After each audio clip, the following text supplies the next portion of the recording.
உலகெங்கிலும் நடக்கும் முக்கிய நிகழ்வுகளை குறுஞ்செய்தி வடிவத்தில் தெரிந்து கொள்ள ஆதன் செயலியை டவுன்லோட் செய்யுங்கள். ஆதன் செயலியை டவுன்லோட் செய்ய டிஸ்கிரிப்ஷனில் உள்ள லிங்கை கிளிக் செய்யவும்.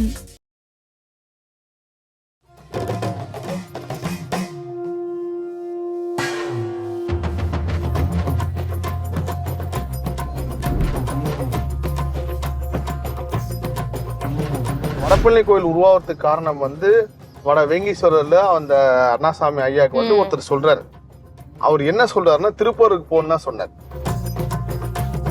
முதல்ல ஒரு விஷயம் என்னன்னா, உங்களோட குலதெய்வம் நீங்க குலதெய்வத்தை கும்புறீங்களோ இல்லையோ, கோயிலுக்கு போறீங்களோ இல்லையோ, இல்ல நீங்க வேற மதம் மாறிட்டா கூட உங்க குலதெய்வம் முன்னோர்களும் உங்களை ஏதோ ஒரு சமயத்துல காப்பாத்திட்டே வராங்க. சர்ப்பங்கள் இன்னைக்கும் அந்த கோவிலை பாதுகாக்குது அப்படின்னு சொன்னீங்க. கிழக்கு கடற்கரை சாலைக்கு போறான், ஏதோ ஒரு வேலை, அந்த வேலைக்கு போறான் அப்படின்னாலே அந்த அம்மனை பார்க்காம போகவே மாட்டேன். இந்த கோவில் உங்க வாழ்க்கையில நடத்திய மாற்றங்கள் பத்தி சொல்லுங்க. இந்த கோவில் எப்படின்னா எனக்கு ரொம்ப அந்த ஆன்மாவோட கனெக்ட் ஆன ஒரு கோவில். இந்த அம்மா நம்மளுக்கு எவ்வளவு பெரிய வாழ்க்கை கொடுத்துருக்காங்க. இப்போ 24 மணி நேரம் அந்த விளக்கு எரிஞ்சிட்டு அதுக்கேற்ற மாதிரி வசதி பண்ணிருப்பாங்க. இல்ல அந்த சைடுல பாம்பு போகும், அந்த மாதிரி பல தடவை பார்த்துருக்கேன். அது கண்ணில் படுறதே அதுவும் ஒரு நல்ல கர்மா இருக்குனால தான் நம்ம கண்ணில் படுமே. சாமி மேல நீங்க பாம்பு இருக்கிற காட்சியை பாக்குறது எவ்வளவு பெரிய விஷயம். அவங்க யாருடைய கர்மாவை ஆராய்ச்சி பண்றீங்களோ அவங்க எல்லாருமே முருக பக்தரா இருக்காங்க. நிறைய முருகனை கும்புறவங்க மட்டும் என்கிட்ட பேசுங்க. முருகனால யார் வாழ்க்கை கிடைச்சிருக்கோ, முருகன் என் வாழ்க்கையில ஒரு விஷயம் பண்ணிருப்பான்னு நினைக்கிறவங்க மட்டும் இந்த காது கேளாத குழந்தைங்களுக்கு ஹெல்ப் பண்ணுங்க. ராஜலட்சுமி மேம் ஒண்ணு சொல்லுவாங்க, யாருமே சொல்லாத ஒரு விஷயத்த நீங்க சொல்லியிருந்தீங்க, இதுதான் உங்க கர்மா அப்படின்னு எப்படி சார் ஊர்ஜிதப்படுத்துறீங்க? ராஜலட்சுமி அம்மா கிட்ட இந்த மாதிரி ஒரு விஷயம் உங்க ஆன்மா எப்பயுமே நினைக்குமா அப்படின்றப்ப ஆமான்னு சொன்னாங்க. அப்ப அந்த ஆன்மா நினைச்சு அதான் உங்களோட கர்மா. ஜிபி முத்து நீங்க 2 விஷயம். அவர் ஒண்ணு, அவரோட மனைவி மாற்றத்தினாலே நீங்க எப்போ ஒருத்தங்களுக்கு நீங்க வாழ்க்கை கொடுக்கணும்னு போறப்போ உங்க வாழ்க்கை ஆட்டோமேட்டிக்கா உயர ஆரம்பிச்சிடும். அதே மாதிரி எவ்வளவுக்கு எவ்வளவு கேவலமா ஜிபி முத்து பேசல, இந்த கேவலமா பேசுறான்ல அவன் பேச பேச கீழே போயிட்டே இருப்பான். யாரு கேவலமான பேச்சு வாங்குறான் உயர்ந்துகிட்டே இருக்கான். இதுதான் இயற்கை சமமா செய்யுது. ஆதன் ஆன்மீகம் நேயர்களுக்கு வணக்கம். உங்க பகுதியில நடக்கக்கூடிய முக்கியமான நிகழ்வுகளை நீங்க தெரிஞ்சுக்கணும் அப்படின்னா ஆதன் செயலியை டவுன்லோட் செய்யுங்க. அதுக்கான லிங்க் டிஸ்கிரிப்ஷன்ல இருக்கு.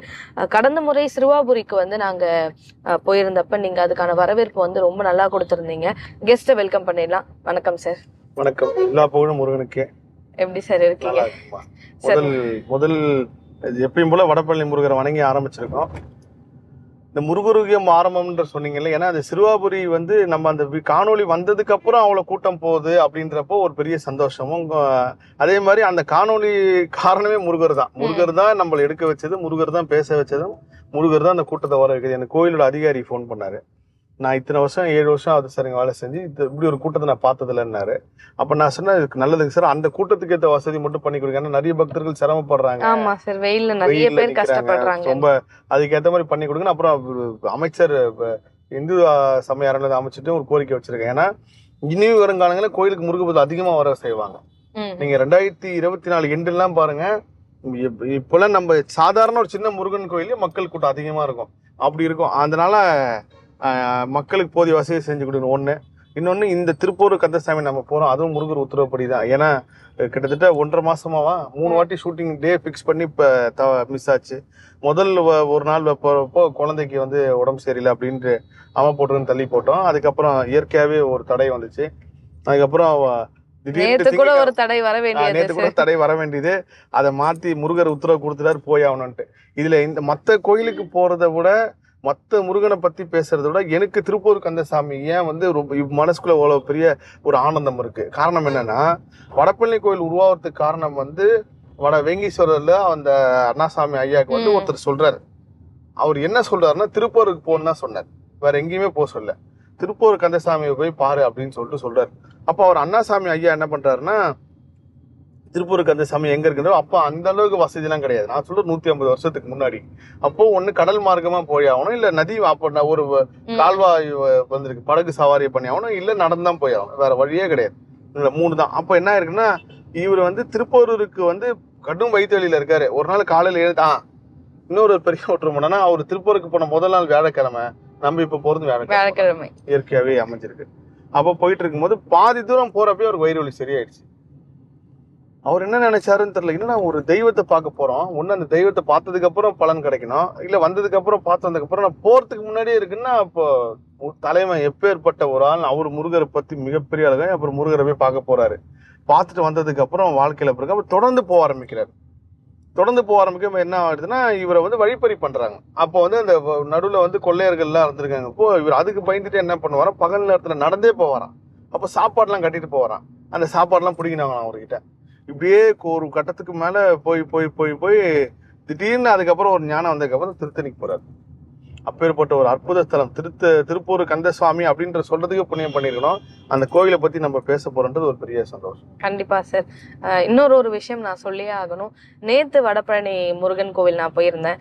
அப்போ உங்களை பார்க்க வந்த ஒருத்தவங்க வந்து உங்களை பார்க்க முடியல அப்படின்னு சொல்லிட்டு பழனி கோவில் பிரசாதம் என்கிட்ட கொடுத்து உங்ககிட்ட கொடுக்க சொன்னாங்க. சார் அதாங்கம்மா, என்னன்னா நான் அடிக்கடி சொல்றதா, நீங்க வந்து நம்ம முருகரை பத்தி பேசணும்னு நம்ம சூஸ் பண்ணல. முருகர் தான் யார் பேசணும் சூஸ் பண்ணிருக்காரு. அந்த முருக சக்தின்னு ஒண்ணு இருக்கு, முருகருக்கு அடுத்த இருக்கிற அந்த முருக சக்தின்னு ஒண்ணு இருக்குல்ல. அந்த முருக சக்தி அதிகமா எங்க இருக்குன்னு பாத்தீங்கன்னா திருப்பூர் கந்தசாமி கோயில தான். அது நான் உங்களுக்கு இன்னும் விரிவா சொல்றேன். இப்ப நீங்களும் அந்த முருக சக்தி உள்ள வந்துட்டீங்கன்றது உதாரணம் தான். மக்கள் உங்களை ஐடென்டிஃபை பண்ணி இந்த பிரசாதத்தை கொடுத்துக்கணுன்றாங்கல்ல. இந்த கேமராமேனா இருக்கட்டும், வண்டி ஓட்டுறா இருக்கட்டும், இல்ல என்னோட உதவியாளர் எல்லாமே இந்த முருக சக்தியில ஏதோ ஒரு தொடர்பு உள்ளவனால தான் இங்க போறோம். இல்லைன்னா நீங்க அந்த மண்ணையும் மதிக்க முடியாது. அது சம்பந்தம் இருக்கும். அவர் எந்த மதமா இருந்தாலும் சரி, எந்த ரிலிஜனா இருந்தாலும் சரி, வேற தெய்வத்தையே கும்பிட்டா கூட இவங்க குடும்பத்துல முன்னோர்கள் யாருன்னா முருகனை கும்பிட்டுருப்பாங்க. அதோட தொடர்புகள் தான் நம்ம எல்லாமே போறது. ஓகே, இது நான் ரீசெண்டான ஒரு ஆய்வுல கண்டுபிடிச்சேன். Okay sir. நீங்க தொடர்ந்து கர்மா ரிசர்ச் பண்ணிட்டு இருக்கீங்க. நம்ம சிறுபாபுரியிலுமே அதை பத்தி நிறைய பேசியிருந்தோம். இப்ப எந்த அளவுல சார் இருக்கு? அற்புதமா இருக்குங்கம்மா. என்னன்னா முதல்ல ஒரு விஷயம் வந்து என்னன்னா, உங்களோட குலதெய்வம் வந்து நீங்க குலதெய்வத்தை கும்புறீங்களோ இல்லையோ, கோயிலுக்கு போறீங்களோ இல்லையோ, இல்ல நீங்க வேற மதம் மாறிட்டா கூட உங்க குலதெய்வமும் முன்னோர்களும் உங்களை ஏதோ ஒரு சமயத்துல காப்பாத்திட்டே வராங்க. குறிப்பா உங்களுக்கு ஒரு கெட்ட நேரம் வரப்போ அந்த சக்தி வந்து உங்களை காப்பாத்துன்னு கண்டுபிடிச்சேன். அது முஸ்லீம், கிறிஸ்டின், ஹிந்து இல்ல சாமியே கும்பிடாதவரா இருந்தா கூட உங்களை குலம் காக்கும் தெய்வமும் உங்க முன்னோர்களும் உங்களை தொடர்ந்து வழிநடத்தி காப்பாத்திட்டே இருக்காங்க. இதை வந்து இந்த கர்மா ஆய்வுல கண்டுபிடிச்சிருக்கோம். அது வந்து ஒரு மிகப்பெரிய அதிசயமான ஒரு விஷயம். இன்னும் நிறைய இருக்கு, பேசுவோம். கண்டிப்பா சார். சார், நம்ம திருப்போரூர் கோவில் போறதுக்கு முன்னாடி நீங்க என்கிட்ட அடிக்கடி சொல்ற ஒரு இடம், ஒரு அம்மன் கோவில் இருக்குமா, கண்டிப்பா நம்ம போகணும், சர்ப்பங்கள் வந்து இன்னைக்கும் அந்த கோவிலை பாதுகாக்குது அப்படின்னு சொன்னீங்க. அந்த கோவில் பத்தி ஒரு திருப்பூர் இல்லைங்கம்மா. நான் வந்து என் வாழ்நாள்ல ஒரு இது எல்லாமே அந்த ஒரு 8-9 வருஷத்துக்கு முன்னாடி இருந்தா ஈசிஆர் அப்படின்னு அந்த கிழக்கு கடற்கரை சாலைக்கு போறேன், ஏதோ ஒரு வேலை, அந்த வேலைக்கு போறேன் அப்படின்னாலே அந்த அம்மனை பார்க்காம போகவே மாட்டேன். என்ன இருந்தாலும் வண்டி நிப்பாட்டி ஒரு 2 செகண்ட் அம்மாவை பார்க்க போவேன். அந்த அம்மா எனக்கு வந்து யார் அறிமுகப்படுத்தி வைக்கிறாங்கன்னா என்னோட ஃப்ரெண்டு ராகுல்னு சொல்லிட்டு. நான் இப்போ கொஞ்ச நேரத்துக்கு முன்னாடி சொன்ன பார்த்தீங்கன்னா, இந்த கர்மா சம்பந்தமா இல்ல தெய்வம் சம்பந்தமா இருக்கும் எல்லாரும் முக்கால்வாசி பேர் பெருமாள் பேர் இருக்கிறவங்க இருக்காங்க. நான் வந்து என்கிட்ட நிறைய பெருமாள் பக்தர்கள் வந்து சொல்லுவாங்க. இப்போதான் எனக்கு அது அர்த்தமே புரியுது. ஐயா, நாங்க பெருமாள் மட்டும் தான் கும்பிடுவோம், ஆனா என்னவோ முருகன் இருக்கும் போது அப்படின்றாங்கல்ல. நீங்க பெருமாள் கும்பிட்றவங்க மட்டும் முருகனை வழிபட்டு மனசார முருகரை வழிபட ஆரம்பிச்சுன்னா உங்களுக்கு 2 பேரோட ஆசீர்வாதமும் அபரிவிதமா கிடைக்கும். அதே மாதிரி இந்த வராகி அம்மனை வழிபடுறவங்களும், வராகி அம்மன் போரியல் தெய்வம், முருகன் போரியல் தெய்வம், ஒரு போரோட தலைவன். ஒரு போரோட இது என்னன்னா, தன் நம்பி நிக்கிறவங்களுக்கு என்ன வேணாலும் உயிரை கொடுத்து காப்பாத்துற அந்த மாதிரி தான் முருகர் காப்பாத்துறாரு. அந்த மாதிரி தான் வராகி அம்மன் காப்பாத்துறாங்க. அந்த மாதிரி பெருமாள் பக்தர்கள் எல்லாருமே நீங்க முருகனை கூப்பிட்டீங்கன்னா அதோட சக்தி வேற விதமா உங்களுக்கு தெரியும். நீங்க அதை ரியலைஸ் பண்ணுவீங்க கொஞ்சம் கொஞ்சமா. அப்ப என்ன, இந்த ராகுல்ன்றவன் பெருமாள் பேர் தான்.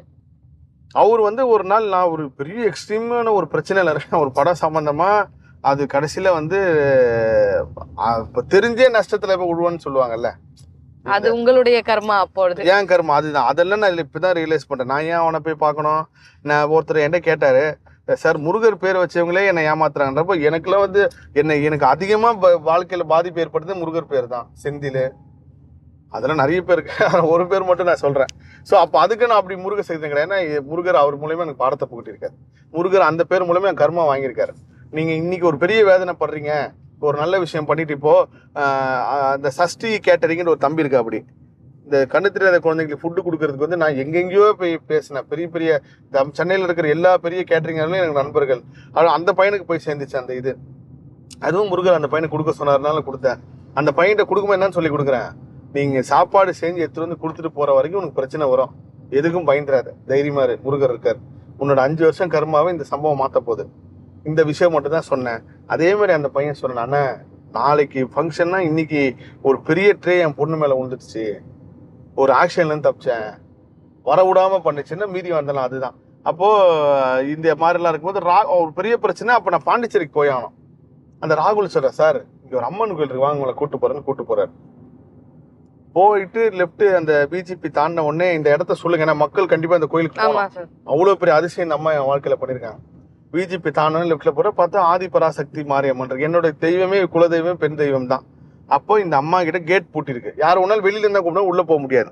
ஏன்னா எப்படி நம்ம ஆறுமுகம் அல்லாதோன்னு இந்த எல்லா மக்களுக்குமே, அது கிறிஸ்டினா இருக்கட்டும், முஸ்லீமா இருக்கட்டும், மனிதனா பிறந்த எல்லாருமே இந்த குலதெய்வ மந்திரத்தை சொல்லுங்க, உங்க குலதெய்வங்களை வந்து காக்கும். இது நான் அனுபவபூர்வமா கண்ட உண்மை. இந்த மந்திரத்தை சொல்லணும்னு வந்துச்சு. அப்ப நான் இது வந்து பல வருஷமா நான் சொல்லிட்டு இருக்கேன். இது நான் ஆறுமுகாலிடம் கூட நான் 10-9 வருஷமா சொல்லிட்டு இருக்கேன். இதுவும் ஒரு 9 வருஷமா சொல்லிட்டு இருக்கேன்.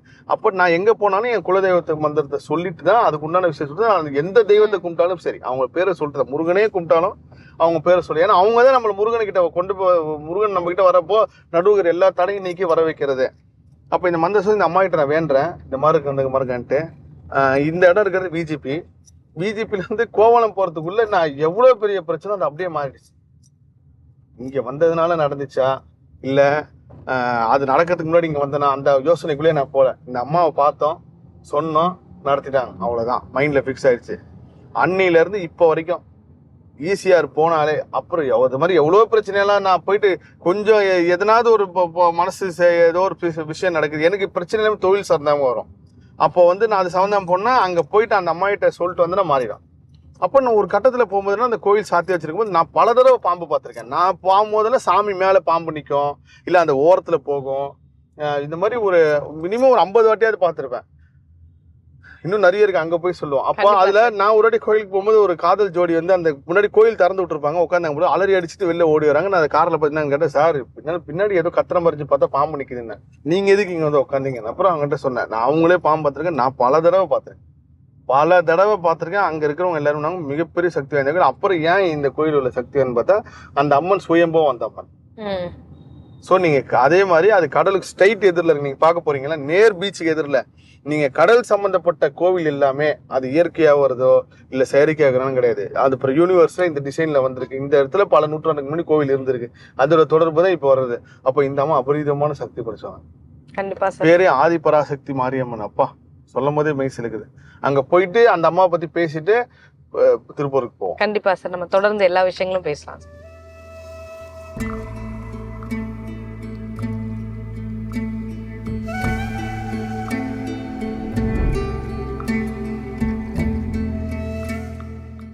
நிறைய புது புது விஷயங்களை தொடர்ந்து ஆன்மீகத்துல நம்ம பார்த்துட்டு இருக்கோம். அந்த வகையில இன்னைக்கு ஜேஎஸ்கே கோபி சாரால வந்து நமக்கு இந்த ஒரு கோவில் கிடைச்சிருக்கு. அந்த கோவிலை பத்தி சார் கிட்ட கேட்கலாம். சார், இந்த கோவில் உங்க வாழ்க்கையில நடத்திய மாற்றங்கள் பத்தி சொல்லுங்க. நம்ம வரும்போது கார்ல வரும்போது சொன்னோம்.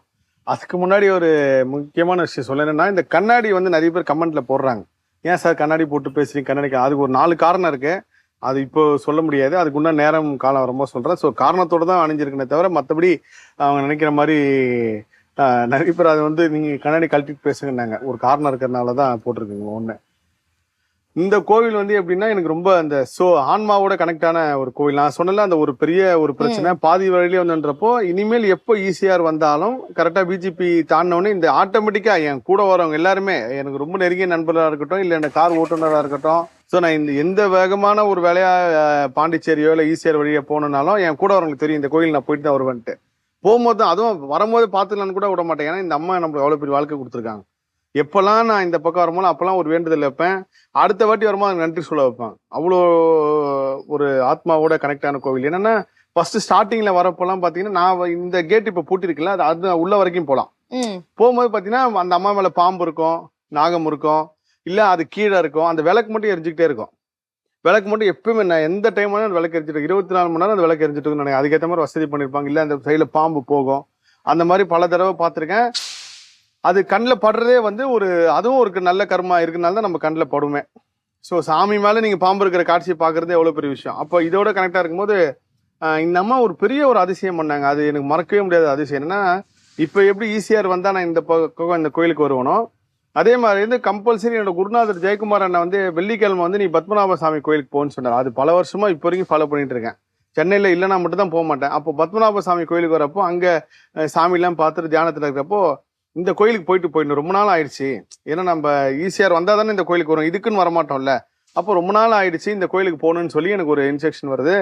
கிளம்பி வரேன். வந்துட்டு கரெக்டாக நான் வந்து நிப்பாட்டுறேன். கோயில் அப்போ தான் வேலை நடந்துக்கிட்டு இருக்கு. எனக்கு வந்து இந்த இப்போ ரொம்ப நாளாக மனசில் வந்து கிட்டத்தட்ட ஒரு 6, 8, 9 வருஷமா இந்த கோவில் வந்துகிட்டு இருக்கேன். சாமி கும்பிட்டு இருக்கேன். நான் வந்து லாரன்ஸ் மாஸ்டர் கிட்ட இந்த அம்மா பற்றி சொல்லியிருக்கேன். அவரும் வந்திருக்காரு. மாஸ்டர் இந்த மாதிரி ஒரு கோவில் இருக்கு, ஏன் இது ரொம்ப பவர்ஃபுல்லான கோவில். இப்போ நான் கடந்த ஒரு 3-4 வருஷம் கடல், நீங்க எப்போ கடல் சார்ந்து கடல் ஸ்ட்ரைட் இந்த அம்மாவுக்கு நேர் எதிர் கடல் தான். அதுக்கு போது இன்னும் வீரியமான ஒரு சக்தியா தான் இருக்கும். அப்போ வந்து எனக்கு ரொம்ப நாளா மனசுல ஏக்கணும்னா எப்பயுமே அம்மா கிரில் உள்ள தானே பார்த்துக்கிட்டே இருக்கோம்.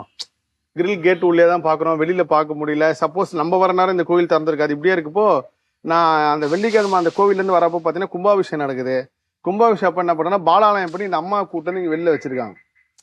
அந்த நான் என்ன சிலையை வந்து பார்க்கணும், கிட்ட போய் பார்க்கணும்னு நினைச்சனோ அதே சிலையை இங்கே வெளியில வச்சிருக்காங்க பாலாயம் பண்ணும்போது. எனக்கு அவ்வளோ சந்தோஷம். அப்போதான் ஃபர்ஸ்ட் டைம் அந்த அம்மாவோட முழு உருவத்தையே பார்க்குறேன். ஏன்னா எப்பயுமே அந்த லாங்ல இருந்து பார்ப்போம், ஃபுல்லா பூ இருக்கும், பார்க்க முடியாதுன்றப்போ அந்த முழு உருவத்தை பார்த்து அவ்வளோ சந்தோஷமா கும்பிட்றப்போ கேட்குறேன், என்னங்க விசேஷம் பாலாலயம் பண்ணிட்டோம் அப்படின்னு சொல்லுங்க. அப்போ கோயிலோட ஸ்டாஃப் ஒரு 4 அந்த கோயிலில் வேலை செய்யறவங்க ஒரு 4 பேர் ரொம்ப டென்ஷனோட நின்றுட்டு இருக்காங்க.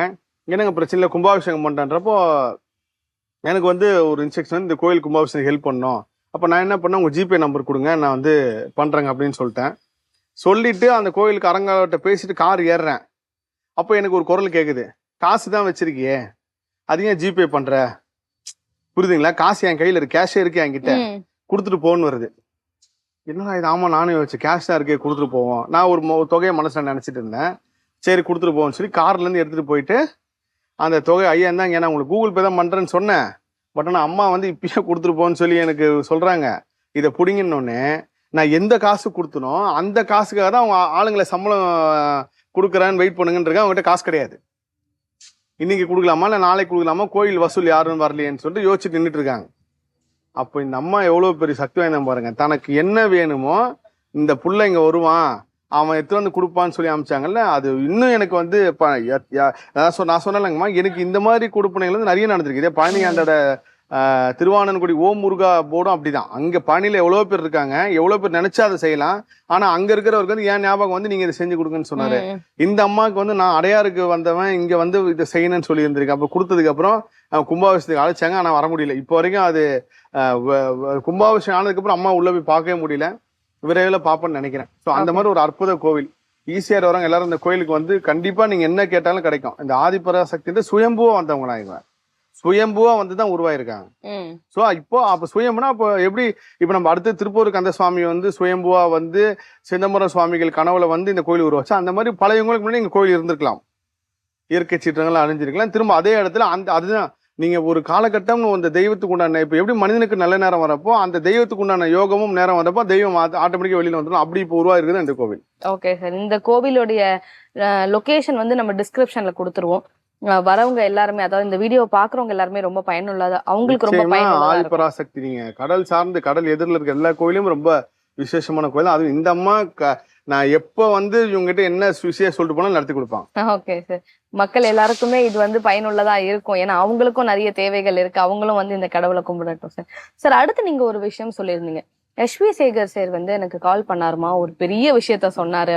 அதுதான், ஏன்னா நீங்க இந்த திருப்பூர் நம்ம எப்போ பாக்குறோம்னு நினைக்கிறோமோ, திருப்பூர் கந்தசாமி நெக்ஸ்ட் சிறுவாபுரி தான் முதல்ல போறோம்.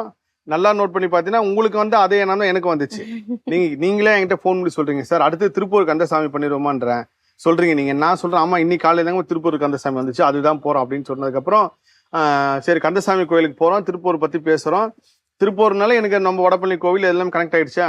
அப்போ வந்து ஒரு தம்பி ஜெகன் சொல்லி அவர் எனக்கு ஃபோன் பண்றாரு, அண்ணா இந்த மாதிரி எங்க அண்ணி வந்து பெரிய முருக பக்தர், அவங்க வந்து ஒரு கடை திறக்கிறாங்க, அந்த கடை திறப்பு விழாக்கு நீங்க தான் வந்து பண்ணுற. எனக்கு கேட்ட உடனே, தம்பி என்ன காமெடி பண்றியா, நான் இதுக்கு முன்னாடி எந்த கடையை திறந்தேன், இல்லைன்னா நீங்க தான் வந்து திறக்கணும், அவங்க ரொம்ப ஆசைப்படுறாங்க, அவங்க பெரிய முருக பக்தர், அவங்களுக்கு வந்து நீங்க வந்து திறந்தா நல்லா இருக்குன்னு ரொம்ப விருப்பப்படுறாங்கன்னா எனக்கு யோசனை இருக்குது, நம்மளுக்கு சரியா வருமா, இது நம்மளுக்கு நம்ம போற பாதைக்கு இதுக்கு சம்மந்தமே இல்லையே, எதுக்கு இந்த பாதையை மாற்றணும், நம்ம அரசியல்லாம் விட்டு ஒரு ஆடம்பரம்லாம் இல்லாம ஒரு எளிமையான ஒரு இதுக்கு போகணும். சினிமாவில் இருக்கோம், தொழிலுக்காக சினிமா, நம்ம வாழ்க்கைக்காக ஆன்மீகம்னு போயிட்டு இருக்கும்போது இது தேவையானு யோசிச்சேன். சரி அதாவது முருகட்ட உத்தரவு கேட்டு நான் சொல்றேன்னு சொல்லி கேட்டேன். அப்புறம் 2 நாளா மறந்துட்டேன். அதுக்கப்புறம் திரும்ப அந்த தம்பி அடிக்கிறாரு, சரி இன்னைக்கு நான் கண்டிப்பா கேட்டு சொல்றேன்னு உத்தரவு கேட்கும் ஆமுன்னு வந்துச்சு, போலான்ட்டு வந்துச்சு. அதுக்கப்புறம் ஏன் வந்து போலான்னு வந்து நீங்க யோசிச்சுட்டு இருக்கும்போது அவங்க அண்ணிக்கிட்ட பேசினேன். அவங்க பெரிய முருக பக்தர், மிகப்பெரிய முருக பக்தர் அவங்க. அதனாலதான் அந்த ஒரு எண்ணம் வந்து சரிங்கம்மா வரங்கன்னு கரெக்டா திருப்பூர்ல இருந்து ஒரு சில கிலோமீட்டர் தூரத்துல இருந்து அவங்க அந்த சொன்ன கடை. ஓகேங்களா, அந்த கடையில ஒரு பெரிய விஷயம் என்னன்னா, அவங்க கிட்ட சொல்றேன் எத்தனை மணி கடை திறக்க வரணும்னா, விடிய காலத்துல ஒரு 6 மணிக்கு திறந்தா நல்லா இருக்கும், ஜூஸ் ஷாப் காஃபி ஷாப்னால. அப்ப நான் சொன்னேன் 6 மணிக்கு வரணும், அப்ப நான் இங்க இருந்து 4 மணிக்கெல்லாம் 3 மணிக்கெல்லாம் கிளம்பணும். அதோட ஈஸி வந்து நைட்டு நான் வந்துட்டேன்னா நைட்டு தங்கிட்டு காலையில உங்களுக்கு முடிச்சுட்டு நான் 7 மணிக்கு கிளம்பி வந்துடுறேன், அதுக்கு மட்டும் நீங்க வந்து ஏற்பாடு பண்ணுங்க, முடிஞ்ச ஏற்பாடு பண்ணுங்க, இல்லை நானே பாத்துக்கிறேன் நான் சொன்னேன். அப்புறம் இல்ல அவங்க ஒரு ஹோட்டல் புக் பண்ணி தாங்க போறேன். எனக்கு அங்க போனது வரைக்கும், போறதுக்கு முன்னாடி வரைக்கும் தெரியாது இது எல்லாமே முருகரோட வேலைப்படிதான் நடக்குது. நீங்க திருப்பூர் கந்தசாமி பத்தி பேசுறதுக்கு முன்னாடி அங்க போய் முருகர்கிட்ட உத்தரவு வாங்கி ஆசீர்வாதம் வாங்கினதுக்கு அப்புறம் தான் பேசுன்றது எனக்கு அப்புறம் தான் தெரியும். அப்ப இதுல அந்த அம்மா எப்படி கனெக்ட் ஆகிறாங்க பாருங்க, முருக பக்தரா, பெரிய முருக பக்தர். அந்த காணொலி கூட பதிவு பண்ணியிருந்தேன் ஒரு கடத்தர விழாக்கு. அப்பயும் நான் சொல்றேன் அந்த தம்பிட, இதெல்லாம் எனக்கு புதுசு ஜெகன், நான் வந்து அது மாதிரிலாம் இப்போ இல்லைன்னா அவங்க ரொம்ப ஆசைப்பட்டாங்க, நீங்க தான் வந்து திறக்கணும் அப்படின்னு சொல்லிட்டு, சரி முருக பக்தர்னு சொன்னதுக்கப்புறம் நம்ம என்ன சொல்ல முடியும். அப்புறம் போனதுக்கு அப்புறம் கரெக்டா அவங்க கடை திறந்து உள்ள போறேங்கம்மா. உள்ள போய் அந்த கற்பூரம் என்னை காட்ட சொல்றாங்க. அதுல வந்து பெரிய ஒரு பாம்பன் சுவாமிகளோட மிகப்பெரிய ஒரு மந்திரம் ஒன்று வச்சிருக்காங்க. அது அற்புதமான மந்திரம். அது அவ்வளவு ஒருத்தனுக்கு அது தெரிய வருதுனாலே அவன் கர்மா நல்லா இருக்குன்னு அர்த்தம். அது என்ன, வாழவே தாந்தப்போ வாசன்பா கத்தன்போ மாலைப்பூடே மதுரமால் வளருது சாலவா மாபாசம் மாபூதம் வாதந்த வேலவான்ட்டு வரும். இதை நான் கேட்கறேன் அவங்க கிட்ட, இது நீங்க வச்சிருக்கீங்களே பெரிய ஒரு அதிசயம் தான், இது அவ்வளவு சீக்கிரத்தில் அதை வந்து வைக்கணும்னு கூட தோணிருக்காது, படிக்கணும்னு கூட தோணிருக்காது. இப்போ வந்து அந்த மந்திரத்தை சொல்லும் போது கரெக்டா அந்த ராஜ அலங்காரத்துக்கு அந்த நான் கற்பூரம் எனக்கு காட்டும் போது எனக்கு வந்து அது ஒரு 10 நாளைக்கு முன்னாடி வந்து திருச்செந்தூர்ல இருந்து ஒரு முக்கியமான ஒரு அந்த கோயில் சம்பந்தப்பட்ட ஒரு ஆள் வந்து சென்னை வர்றாரு. அவர் முருகர் கிட்ட இருந்து ஒரு வேல் வந்து வச்சு என்கிட்ட வந்து கொடுக்கணும், அவருக்கு இன்ஸ்ட்ரக்ஷன் வந்துச்சு. அவர் கனவுல வந்தனால அந்த வேல் எடுத்து வந்து என்ன கொடுக்கறது வர முருகர்கிட்ட இருந்த வேல். அது வந்து நான் வந்து இப்போ இந்த மாதிரி நிறைய பக்தர்கள் கொடுக்க, நீங்க கூட ஒரு காலைல வேல் கொடுத்தீங்கல்ல, இந்த மாதிரி வரப்போ அதை வாங்கி என்ன பண்ண கார்ல வச்சிருந்தேன். கரெக்டா அந்த இது காட்டும் போது இந்த அம்மாவுக்கு அந்த வேலை உங்ககிட்ட கொடுக்கணும்னு சொல்லி எனக்கு ஒரு உத்தரவு வருது. நான் உங்க கடைக்கு போகும்போது எந்த கிஃப்ட் கிட்ட தான் வாங்கணும்னு கூட எனக்கு தோணலை. போறோம் நம்ம ரிப்பன் கட் பண்ண வரன்ட்டு தான். கரெக்டாக அந்த ஆர்த்தி முடிச்சதுக்கப்புறம் ஒரு 2 நிமிஷம் எனக்கு மனசில். அப்போ நானே இப்போ அந்த வேலை எடுத்துட்டு வந்து இது மாதிரி இந்த வேல் திருச்செந்தூர்ல எனக்கு கொடுத்தாங்க, முருகர் கருவறைக்குள்ள பூஜை பண்ண வேல். அது எனக்கு கொடுத்தாங்க. என்னமோ உங்க கடையில இருக்கும்போது உங்ககிட்ட கொடுங்கன்னு வந்துச்சு, இந்தாங்கம்மா அந்த வேல் நீங்க இதை வச்சு பூஜை பண்ணுங்கன்னு. அந்த அம்மா அவங்க குடும்பத்துக்கு ஒன்றும் புரியல. ஏன்னா அன்னைக்கு நைட்டு அவங்க திருச்செந்தூருக்கு போறாங்க. கடை நல்லபடியா திறந்தனா திருச்செந்தூருக்கு வந்து நைட்டு தங்கி வேண்டிட்டு வரேன்னு சொல்லி வேண்டிட்டாங்க போல இருக்கு. காலைல கடை திறப்பு முடிச்சு நைட்டு திருச்செந்தூருக்கு போறாங்க.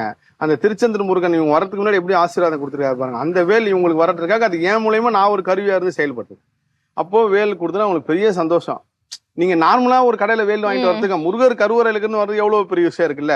இப்ப எனக்கு அதுதான், இப்ப நம்மளுக்கு ஒரு பொருள் வந்தா முருகர் ஒரு மாலை கொடுத்தா கூட அது எனக்குன்னு நினைப்பேன். அப்பெல்லாம் அப்படிதான் இருந்தேன். ஆனா இப்ப அப்படி கிடையாது. என்ன, நம்ம முருகரே நம்ம கூட இருக்கும்போது முருகர் மாலை அதெல்லாம் பக்தர்களை போட்டுன்னு சொல்லி கொடுத்துடுறது. அப்ப முடிஞ்சிச்சு. அப்ப ரிட்டர்ன் வரும்போது கந்தசாமி கோயிலுக்கு போகணும்னு சொல்லி கந்தசாமி கோயிலுக்கு போறோம். போன உடனே முருகர் முன்னாடி நின்று வேண்டுறேன். நானு நம்ம ஓட்டுநரும் உள்ள போறோம். நான் அப்ப அங்க கூட ஒரு வீடியோ எடுத்து போட்டேன். அடுத்தது உங்க இப்பதான் பேச முருகன் அப்படின்னு சொல்லும் போதே மாலை கீழே விழுந்துச்சு. அது வந்து அந்த மாலை அப்புறம் எனக்கு எடுத்து வந்து கொடுத்தாரு. அந்த மாலையில வச்சுதான் அவங்க ஒரு வெள்ளி முருகர் எனக்கு கொடுத்தாங்க. அந்த வெள்ளி முருகரை வச்சு போட்டோ போட்டிருக்கோம். ரைட், முருகர் கண்ணாசையை கொடுத்துட்டாரு.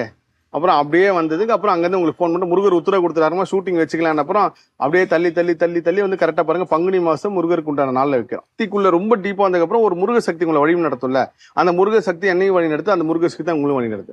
நீங்கள் உங்களுக்கு துன்பம் நாளைக்கு வரப்போனா அந்த துன்பத்தை இன்னைக்கு உங்களுக்கு இன்டிமேஷன் கொடுக்கும். இது எல்லா முருக பக்தர் வாழ்க்கையில் நடந்திருக்கும். இப்போ இந்த மாதிரி முருகர் உத்தரவு கொடுத்துறாரு. அப்போ நான் சொன்னேன் இந்த எஸ் வி சேகரனுக்கு ஏதோ ஒரு தொடர்பு இருந்துகிட்டே இருக்கு பாருங்க. அவர் ஒரு 10 நாளைக்கு முன்னாடி ஃபோன் பண்ணி கோபி எங்க இருக்கீங்கன்னாரு. சொல்லுங்க சார், என்ன திருப்பூர் கந்தசாமி கோயிலுக்கு வந்தேன், அங்கேருந்து சிதம்பரம் சுவாமிகள் தியானம் பண்ண இடத்துக்கு என்ன கூப்பிட்டு போனாங்க. அந்த தியானம் பண்ண இடத்துல உங்களை முருகர் வந்து இங்க வந்து கூப்பிட சொன்னாரு, இந்த இடத்துக்கு வர சொன்னாருன்னு சொல்லிட்டு சொல்றாரு. நான் சொன்னேன் சார் அடுத்த ஷூட்டே திருப்பூர் கந்தசாமி தான். ஓ சூப்பர், அப்ப பண்ணிருங்கன்னாரு. சார், நம்ம நிறைய முருகர் பத்தி பேசிட்டே இருக்கோம். இதுக்கு நடுவுல வந்து நீங்க ரொம்ப முக்கியமான ஒரு விஷயம் பண்ணிட்டு இருக்கீங்க, கர்மா ஆராய்ச்சி அப்படின்னு சொல்லிட்டு. இப்ப சமீபத்துல விளக்கு கடை ராஜலட்சுமி மேம் அவங்களுக்கு கூட நீங்க சொல்லியிருந்தீங்க, அந்த காணொலி எல்லாருமே பார்த்திருப்பாங்க. அதுல வந்து எனக்கு என்ன சந்தேகம் அப்படின்னா, நீங்க அவங்க யாருடைய கர்மாவை ஆராய்ச்சி பண்றீங்களோ அவங்க எல்லாருமே முருக பக்தரா இருக்காங்க. ஏன் முருக பக்தருக்கு மட்டும் சொல்றீங்க? இல்ல, நான் அது சொன்ன முருக பக்தர்கள் மட்டும் தான் வருது. நான் தான் நிறைய முருகனை கும்புறவங்க மட்டும் என்கிட்ட வந்து பேசுங்க. முருகனால யார் வாழ்க்கை கிடைச்சிருக்கோ, முருகன் என் வாழ்க்கையில ஒரு விஷயம் பண்ணிருப்பான்னு நினைக்கிறவங்க மட்டும் இந்த காது கேளாத குழந்தைங்களுக்கு ஹெல்ப் பண்ணுங்க. அதே மாதிரி அவங்க மட்டும் என்ன தொடர்பு கொண்டு பேசுங்கன்னு சொல்லிருக்காருன்னா அது அவங்களுக்கு மட்டும் தான் வருது. அதுதான் அதோட தொடர்ச்சி. ஏன்னா இவங்க அம்மா வந்து பெரிய முருக பக்தர். நான் சொன்னேன், நீங்க ஒரு தாத்தா பாட்டி முருக பக்தரா இருந்தாலே அந்த அதோட ஒரு 4-5 தலைமுறை அந்த முருகர் காப்பாத்திக்கிட்டே வர்றாரு கண்டினியூவா. அதுதான் சார் அந்த பேட்டியிலேயே பார்த்தோம் அப்படின்னா ராஜலட்சுமி மேம் ஒன்று சொல்லுவாங்க, யாருமே சொல்லாத ஒரு விஷயத்த நீங்க சொல்லியிருந்தீங்க என்னுடைய வாழ்க்கையை பத்தி அப்படின்னு சொல்லிட்டு. இதுதான் உங்க கர்மா அப்படின்னு எப்படி சார் ஊர்ஜிதப்படுத்துறீங்க? அது நம்ம இப்போ நான் ஒரு 5 செலிபிரிட்டி செலக்ட் பண்ணேன்னு சொன்னாங்கல்ல, அந்த 5 செலிபிரிட்டிக்கும் நீங்க என்னதான் இப்போ தமிழ்னு ஒரு கேரக்டர் எடுத்துட்டீங்கன்னா, தமிழுக்கு சின்ன வயசுலேருந்து ஆன்மா ஒன்று நினைச்சிருக்கோம். அது உங்க கணவருக்கோ இல்லை அப்பா அம்மாக்கோ யாருக்குமே தெரியாத ஒரு விஷயம் இருக்கும்ல, அதை வச்சு தான் நான் ஊர்ஜிதப்படுத்துறேன். அப்போ அந்த 5 பேர்கிட்டயுமே ராஜலட்சுமி அம்மா கிட்ட இந்த மாதிரி ஒரு விஷயம் உங்க ஆன்மா எப்பயுமே நினைக்குமா அப்படின்றப்ப ஆமான்னு சொன்னேன். அப்போ அந்த ஆன்மா நினைச்சு அதான் உங்களோட கர்மா. அதே மாதிரி ஒரு இயக்குனரோட இதுலயும் சார் இந்த மாதிரி உங்க கர்மா எப்பயுமே உங்க அவரோட நல்ல கேட்டுங்க, உடல் தனியா செயல்படும், மனம் தனியா செயல்படும். மனம் தான் சித்தம். யார் ஒரு உடலையும் மனதையும் ஒரே டைம்ல இயக்குறோம் அவங்க தான் சித்தர். அதை இயக்க முடியாதவங்க நார்மல் மனிதர்கள். ஸோ சித்தம்ன்ற வார்த்தையில இருந்தா சித்தர்னு ஒன்று உருவானதே. சித்தர்கள் வந்து தனது உடலையும் மனையும் ஒரே டைம்ல இயக்குவாங்க, தனித்தனியாக இயங்க விட மாட்டாங்க. ஆனால் நார்மல் மனிதர்களுக்கு உடல் தனியா இயங்கும், மனம் தனியா இயங்கும். அதனாலதான் இப்போ நீங்க காலையில ஒரு இடத்துக்கு போகலான்னு சொல்லி நைட்டு படுப்பீங்க, உங்க எண்ணம் வந்து காலையில போகணும்னு படுக்கும், ஆனா காலையில உங்க உடல் ஒத்துழைக்காது. ஒரு சோம்பேறித்தனத்தை கொடுத்து அந்த இடத்துக்கு போடாமல், அதுதான் உடல் தனியா மனம் தனியா தனித்தனியா வேலை செய்யறப்போ எப்பேற்பட்ட மனிதனா இருந்தாலும் தன் மனம் வந்து ஒன்று சின்ன வயசுல நினைச்சிட்டே இருக்கும். அது யாருக்குமே சொல்லாத இடமா இருக்கும். இப்போ என் ஆத்மா வந்து சின்ன வயசுல இருந்து ஒன்று நினைச்சிருந்தேன், அது என்னோட விதி கர்மாவை நான் கண்டுபிடிச்சதுக்கு அப்புறம் தான் ஓஹோ நம்ம இதுதானா அப்படின்றப்போ தெரிஞ்சுது. அப்போ ராஜலட்சுமி அம்மா கிட்ட உங்க ஆன்மா இது வரைக்கும் சின்ன வயசுல இருந்து ஒன்று நினைச்சிட்டு இருந்தேன்றப்போ ஆமாங்கண்ணே நினைச்சிட்டு இருந்தேன்னு சொன்னாங்க. அதே மாதிரி நான் ஒரு பெரிய ஸ்பிரிச்சுவல் லீடர் ஒருத்தர் சந்திச்சு சொல்றப்போ அவரும் அதே சொன்னாரு. அதை வச்சுதான் இதோட கர்மா உங்களுக்கு தொடர்பு வருது அப்படின்னு சொல்லிட்டு. ஓகே சார், இன்னும் ஒரு சில விஷயங்கள் சொல்லியிருந்தீங்க. போன ஜென்மத்துடைய கண்டினியூஷன் தான் இந்த ஜென்மம். அதுதான் உண்மை. போன ஜென்மத்துல யாரெல்லாம் கணவனை துன்புறுத்தி ரொம்ப கணவனை வேதனைப்படுத்தணும் அவங்களே இப்ப விதவையா இருக்காங்க. அதே மாதிரி இப்ப என்ன ஒருத்தர் வந்து சந்திச்சாரு. என்னன்னா இந்த காணொலி மேலும் ஒண்ணு சொல்றேன், இது வந்து யாரெல்லாம் கேட்கறோம் அவங்க நல்லா இருப்பாங்க, யாரெல்லாம் கேட்கலாம் அடுத்த ஜென்மத்தை அனுபவிப்பாங்க. இந்த கல்யாணம் ஆகி டிவோர்ஸ் ஆகி குழந்தைய விட்டு போறாங்கல்ல கணவன்மார்கள், குழந்தைய விட்டுட்டு போறது வேற, பார்க்காம போறது வேற. நம்மளுக்கு ஒரு குழந்தை பொறுதுன்றதை மறந்து அது மேல ஒரு துளியலும் பாசம் போல அவங்க எல்லாம் அடுத்த ஜென்மத்தை அனாதையா பிறகுறாங்க. இப்ப எப்படி இருக்கணும் அதே மாதிரி ஏங்கி தாய் பாசத்துக்காக தந்தை பாசம் ஏங்கி பிறகுறாங்க. அந்த மாதிரி ஒருத்தரோட விஷயம் வந்து அவர் பிறந்ததுலேருந்து அப்பா அம்மா பார்த்ததே இல்லை. அவர் சின்ன வயசு அனாதாசிரமம் வளர்ந்துருக்கின்றப்போ அவரோட முன்துணர்வுல அவங்க ஒரு அப்பா அம்மா அவ்வளோ துன்பப்படுத்திருக்காரு.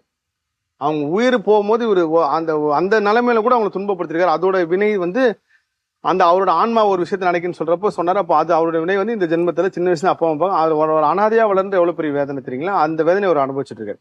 ஸோ இப்போ நீங்க பண்றது எல்லாமே உங்களுக்கு நெக்ஸ்ட் இதுல வருது. இது அப்பா அம்மா செய்யற புண்ணியம் தான். யாருக்கெல்லாம் ஒரு நல்ல கணவனும் நல்ல மனைவியோ குடும்பம் குழந்தைன்னு கிடைச்சி சண்டை இருந்தாலும் ஒற்றுமையா இருக்கிற குடும்பம்லாம் பார்த்துருக்கீங்களா? அடிச்சு மண்டை பிடிச்சி சண்டை போட்டாலும் காலில் விழிஞ்சாலும் விட்டு கொடுக்க மாட்டோம். அந்த மாதிரி ஒரு குடும்பம் பிரியாம கோர்ட் வாசல் ஏறாம விவாகரத்தை பத்தி பேசுறவங்க அவங்க எல்லாமே அவங்க அப்பா அம்மா செஞ்ச புண்ணியம். அதனால எல்லாருமே போய் அவங்க அப்பா அம்மாவுக்கு நன்றி சொல்லுங்க, கண்டிப்பா சொல்லுங்க. ஏன்னா அவங்க பண்ணதுனாலதான் வருது. ஏன்னா நான் சொன்னல ஒரு 22 அபார்ஷனுக்கு ஒரு அம்மா ஹெல்ப் பண்ணியிருக்காங்க காலேஜ்ல. அவங்க ஏதோ ஒரு போஸ்டிங்ல இருந்திருக்காங்க, அதுக்கு வந்து அவங்க ஹெல்ப் பண்ணிருக்காங்க. டாக்டர் கூட கிடையாது, ஹெல்ப் பண்ணவங்களுக்கே வந்து அவங்க குழந்தைக்கு வந்து ஏன்னா நீங்க ஒரு உயிரை கொல்றீங்கல்ல, அது உயிர் உருவாகிறதுக்கு முன்னாடி தடுக்கிறீங்கல்ல, அப்போ அவங்களோட பொண்ணுக்கு வந்து அது அவங்க இதை சொல்லுன்னே சொன்னாங்க. சார் இது உண்மை நீங்க சொல்றது, இதை நான் ரொம்ப நாளா மனசுல இதனால இருக்குமோ யோசனையில இருந்தேன். ஆனா உங்க பேட்டி பார்த்ததுக்கு அப்புறம் இதுதான் காரணம் தெரிஞ்சு சார். என் பொண்ணு கர்ப்பப்பை இருக்கு எல்லாமே இருக்கு, ஆனா குழந்தை இல்லை, ஏன் உருவான்னு டாக்டராலே சொல்ல முடியல. அப்போ அதோட இது அதனால எப்படி நம்ம கெட்டது செஞ்சாலும் பெருசா வரும், அதே மாதிரி நல்லது செஞ்சாலும் பெருசா வரும். இதுல பாருங்க இந்த அம்மா உதவுனதுக்கே வந்து இவங்களுக்கு வந்திருக்குல்ல, அப்ப நீங்க நல்ல விஷயத்துக்கு உதவுறப்போ அது உங்களுக்கு இன்னும் பெருசா கொடுக்கும். ஒரு சின்ன ஒரு இது என்னன்னா, ஒருத்தருக்கு சாப்பாடு வாங்கி கொடுக்கறதுக்கு ஒருத்தர் வராரு, அவரால் நேரா போய் கொடுக்க முடியல, இந்த சாப்பாடு திருப்பி கொடுன்னு சொல்றாருல, அந்த போய் கொடுக்க போற அவனுக்கு அந்த புண்ணியம் வரும். இதுதான். ஸோ நான் கர்மாவை ரொம்ப ரொம்ப டீப்பா போய் பார்த்தது என்னன்னா, நீங்க சாமி கும்பிடுங்க, கும்பிடாம போங்க, கோயிலுக்கு போங்க, கோயிலுக்கு போகாம போங்க, பக்தியில இருங்க, பக்தியில இல்லாம போங்க, அப்பா அம்மாவும் மதிச்சிருங்க, யாரையும் ஏளனமாவே பார்க்காதீங்க, யாரும் ஏளனமா நினைக்காதீங்க, யாரையும் ரொம்ப விமர்சிச்சு பேசுறாதீங்க. அது ஒரு பெரிய உதாரணம் சொல்றேன். யாரெல்லாம் ரொம்ப அட்லி ரொம்ப விமர்சிச்சு பேசணும், இயற்கை பாருங்க, அட்லியை கொண்டு போய் எங்க வச்சிருக்கு பாருங்க. தமிழ்நாட்டுல இருந்து அம்பானி வீட்டு கல்யாணத்துக்கு ஒருத்தர் போனாருன்னா அது அட்லி மட்டும் தான் இயக்குனரா. அதே மாதிரி நான் ஒரு ப்ரொஃபைல் ஐடி பார்ப்பேன் ஃபேஸ்புக்கில் வந்து, அவங்க பேர் ஜெகதீஸ்வரியா ஜெகதா ஏதோ ஒன்று பேர் வரும். அந்த அம்மா வந்து அந்த பொண்ணோட வீடியோ போடுவாங்க. இப்போ அந்த கமெண்ட்ஸில் பார்த்தீங்கன்னா அந்த பொண்ணு வாழ்க்கையிலே எவ்வளோ கேவலமாக அவங்க முடியாத விஷயம்லாம் கமெண்ட்ல திட்டிருப்பாங்க. இந்த திட்டுறான்ல கமெண்ட் போறான்ல, அவங்க ஒரு சிகன் வேதனை அடைகிறாங்கல்ல, அப்போ இவனோட கர்மம் எங்கே போனால், இவன் வேலை செய்கிற இடத்துல ஆஃபீஸில் மேனேஜர்லையோ இல்லை பொண்டாயிட்டுக்கிட்டயோ இல்லை அவன் கூட இருக்கிறவங்ககிட்டயோ இல்லை எவங்கிட்டே அது காசு வாங்கியோ இல்லை அந்த இது இவன் என்ன கமெண்ட் போடுத்தினோ அதே வார்த்தை இவனுக்கு 1 நாளையோ 10 நாளையோ 15 நாளையோ அதிகபட்சம் 45 ரிட்டர்ன் வருது. அப்ப அந்த பொண்ணு திட்டு வாங்குது இல்ல, இதெல்லாம் கடந்து போ அது இன்னும் ஸ்ட்ராங் ஆகுது. இப்படி உருவான ஒரு ஆள் தான் ஜிபி முத்து. நீங்க ஜிபி முத்து வந்து நீங்க வந்து 2 விஷயம், அவர் ஒண்ணு அவரோட மனைவி வந்து மாற்றுத்திறனாளி. நீங்க எப்போ வந்து ஒருத்தங்களுக்கு நீங்க வாழ்க்கை கொடுக்கணும்னு போறப்போ உங்க வாழ்க்கை ஆட்டோமேட்டிக்கா உயர ஆரம்பிச்சிடும். எப்போ நீங்க உதவுற குணம் உங்களுக்கு வருதோ அப்ப இயற்கை உங்களுக்கு உதவ ஆரம்பிச்சிடும். அதே மாதிரி எவ்வளவு கேவலமா ஜிபி முத்து பேசணும், இந்த கேவலமா பேசுறான்ல அவன் பேச கீழே போயிட்டே இருப்பான். யாரு கேவலமான பேச்சு வாங்குறான்னு அவன் உயர்ந்துகிட்டே இருக்கான். இதுதான் இயற்கை வந்து சமமா செய்யுது. அதனால யாரையுமே ஏளனமா பாக்காதீங்க. நான் வந்து என் வாழ்க்கையில் நடந்ததை சொல்றேன். நான் வந்து நடிகர் விஜய் இருக்காருல்ல, நான் ஒரு அஜித் ஃபேன். இந்த ஞானம்லாம் வர்றதுக்கு முன்னாடி வந்து என்ன மாதிரி விஜயை கேவலமா பேசணும் யாருமே இருக்கவே மாட்டாங்க. கேவலமா மீன்ஸ் அவ்வளோ ட்ரோல் பண்ணியிருக்கேன், ட்விட்டர்லயும் ஃபேஸ்புக்லயும் அவ்வளோ ட்ரோல் பண்ணியிருக்கேன். ஆனா என் பொண்ணு பெரிய விஜய் ஃபேன். அது எங்க வந்து எனக்கு நின்றுச்சு தெரியுங்களா, என் பொண்ணு விஜயை பார்த்தே அவனு சொல்லி சாப்பிடாம இடம் பிடிக்கிறான். பீஸ்ட் படம் வந்து விஜய் ஃபேன்ஸ் பார்த்ததோட என் பொண்ணு அதிகமாக பார்த்தா. நான் எவ்வளோக்குள்ள விஜயை ட்ரோல் பண்ணணும் அவ்வளோக்காலும் நான் விஜயை கான்டாக்ட் பண்ணி என் பொண்ணு உங்களை பார்க்கணுன்ற அளவுக்கு போய் நின்னேன். ஸோ யாரை நீங்க கேவலப்படுத்துறீங்களோ அவங்க முன்னாடி போய் காலம் உங்களை நிற்க வைக்கும். இதுதான். அதனால எல்லாருமே சமமா பார்த்துட்டீங்கன்னா, நீங்க பக்தி இருக்கு இல்ல சாமி கும்பிடுறீங்க இல்லைன்னா உங்களுக்கு எல்லாம் நல்லது நடக்கும். Okay sir. பக்தியும் கும்பிட்டுட்டு சாமியும் போயிட்டு நீங்க மற்றவங்களை கேவலமா பார்த்து கேவலம் நினைச்சீங்கன்னா கடைசி வரைக்கும் நல்லது நடக்காது. ரொம்ப இந்த ஒரு குறிப்பிட்ட கட்சியில இருந்து எதிர்கட்சி கட்சி தலைவர் வந்து ரொம்ப கேவலமா பேசுவாங்க பாத்துறீங்களா, பொது வெளியில பேசக்கூடாத பேச்செல்லாம் பேசுவாங்க. ஆனா நீங்க ஒரு காலத்துக்கு அப்புறம் பாருங்க, அந்த யார் கேவலமா பேசணும் அவர் அந்த கட்சியில போய் சேர்ந்து யாரு கேவலமா பேசுவாரோ அவரு காலில் போய் விழுந்து அவர்கிட்ட போய் பதவி வாங்குற அளவுக்கு மாத்தோம். இதுதான் இயற்கையோட. இதை வந்து நீங்க கடவுள் பண்றாரு நினைச்சாலும் சரி, இயற்கை பண்ணது நினைச்சாலும் சரி, கர்மா பண்ணு சரி, ஆனா இதுதான் நடந்துட்டு இருக்கு. Okay sir. நீங்க சொல்றது மூலயமா இருக்கக்கூடிய நாட்கள்ல நல்லது செஞ்சு நல்ல கர்மாவை கொண்டுட்டு போகணும் அப்படின்னா நமக்கு உதவுதோ இல்லையோ நம்மளுடைய அடுத்த தலைமுறைக்கு அது ரொம்ப பயனுள்ளதா. இன்னொன்னு சொல்லிடுறேன், நீங்க வந்து 10 தலைமுறைக்கு சொத்து சேர்த்து வச்சிருக்கான்னு முன்னோர்கள் காலத்துல சொல்லுவாங்க. அது வந்து சொத்து வந்து வீடு கார் அதெல்லாம் கிடையாது. நீ இந்த தலைமுறையில வந்து நீ நல்லது பண்ணி எவனையும் துன்பப்படுத்தாம அப்படி இருந்துட்டீங்கன்னா உன்னோட ஒரு மனிதனுக்கு வந்து 12 தலைமுறை வருதுங்க. அந்த 12 தலைமுறைக்கு அப்புறம் அவன் இந்த குடும்பத்துக்கு வேற குடும்பத்துக்கு போயிடுவான். இதுதான் இது வந்து நான் என்னோட ஆராய்ச்சி கண்டுபிடிச்சது. அப்போ இந்த தலைமுறையில நீ செய்யற நல்ல விஷயம் அடுத்த 10 தலைமுறைக்கு உன்னை காப்பாத்தும். இப்ப யாரெல்லாம் வேர்வையே சிந்தாம உழைக்காம சுப ராஜயோகமான வாழ்க்கை வாழ்றானோ அவன் எல்லாம் போன ஜென்மத்துல மிகப்பெரிய வறுமை நிலையை சந்திச்சு அந்த வறுமையிலேயே வாழ்ந்து அவன் வறுமையிலே செத்து ஆனா எவனுக்கு கெடுதல் பண்ணாம இருந்திருப்பான். அதோட ஆன்மா இப்ப அவன் திரும்ப இந்த பர்த்துல பொறுத்து நல்லா வாழ்றான். இந்த ஜென்மத்துல நிறைய நகை போட்டு சுத்துறாங்க ஆண்கள் எல்லாமே. அவங்க எல்லாமே அவனோட லாஸ்ட் பர்த்துல வந்து ஒரு குண்டுமணி தங்கம் கூட கிடைக்காம வேதனையில செத்துருப்பாங்க. அதுக்கு இந்த ஜென்மத்துல அவங்களுக்கு அந்த ஆன்மா அப்படி தொடருது. கெட்டதும் வரும் நல்லதும் வரும், ரெண்டுமே சமமா வருது. அதிகமாவோ கூடவே வரல, சமமா வருது. யாரெல்லாம் குடிகாரன்ல கேவலமா பேசிட்டே இருப்பான் பார்த்தீங்கன்னா அவன் குடும்பத்துல ஒரு குடிகாரன் பிறக்கிறான். இது நான் கண்டுபிடிச்ச ஒரு விஷயம். சோ அதுதான். அதனால யாருமே ஏளனமா பார்க்காம கேவலமா நியூட்ரலா நடுநிலை தன்மையோட இருந்துட்டீங்கன்னா பிரச்சனை இல்லை. சார் நீங்க சொன்ன மாதிரிதான் சார், யாரும் யாரையும் விமர்சனம் செய்யாம ஒரு நியூட்ரலா இருந்துட்டு போயிட்டாங்க அப்படின்னா அவங்களுக்கும் கர்மா பாதிக்காது, வேற ஒருத்தவங்களுடைய கர்மாவை இவங்க வாங்க வேண்டிய அவசியமே இல்ல. இதுல வந்து என்னன்னா ஒரு மனிதனுக்கு கெட்ட நேரம் வரப்போகுது அப்படின்றத அவன் முதல்ல எங்க செயல்படுவான்னா இந்த ஹோட்டலுக்கு சாப்பிட போவான். அப்ப அந்த சாப்பிடுற ஆளுகிட்ட போய் டப்புன்னு சம்பந்தமே பேசி அடிச்சுடான் பாத்தீங்களா. அப்படி ஒருத்தன் அடிக்கிறானால அவனுக்கு ஒண்ணு கெட்ட நேரம் வந்துருச்சுன்னு அர்த்தம் இல்ல வரப்போகுதுன்னு அர்த்தம். ஹோட்டல்ல வேலை செய்யறவங்க எப்பயுமே துன்புறுத்தவங்க எப்பயும் அடிச்சிடாதீங்க. எது தப்புனாலும் அவங்ககிட்ட சொல்லி புரிய வைங்க. அதே மாதிரி சில பேர் செக்யூரிட்டிகிட்ட போய் சண்டை போடுவான் பாத்திருக்கீங்களா. அப்படி பண்ணாலும் அவங்களுக்கு கர்மா நேரம் எல்லாமே வந்து வேலை செய்ய ஆரம்பிச்சிருச்சுன்னு அர்த்தம். ஸோ அதுதான். அதனால யாரையுமே திரும்ப சொல்றேன், நான் கண்ட அனுபவபூர்வமா சொல்றேன், எல்லாருமே பிரச்சனை அனுபவிக்கிற எல்லாமே எல்லாரும் ஏளனமா பார்த்தவன் ஏளனமா கேவலம் ஏளனமா பார்த்து கேவலம் பேசுறவங்க இப்ப பிரச்சனை அனுபவிச்சுட்டு இருக்காங்க. சமமா பாக்குறவங்க நல்லா இருக்கான். Okay sir. தொடர்ந்து நம்ம இன்னும் நிறைய விஷயங்கள் பேசுவோம். திருப்பூரூர் முருகன் கோயிலுக்கும் போக வேண்டியிருக்கு, போலாம் சார்.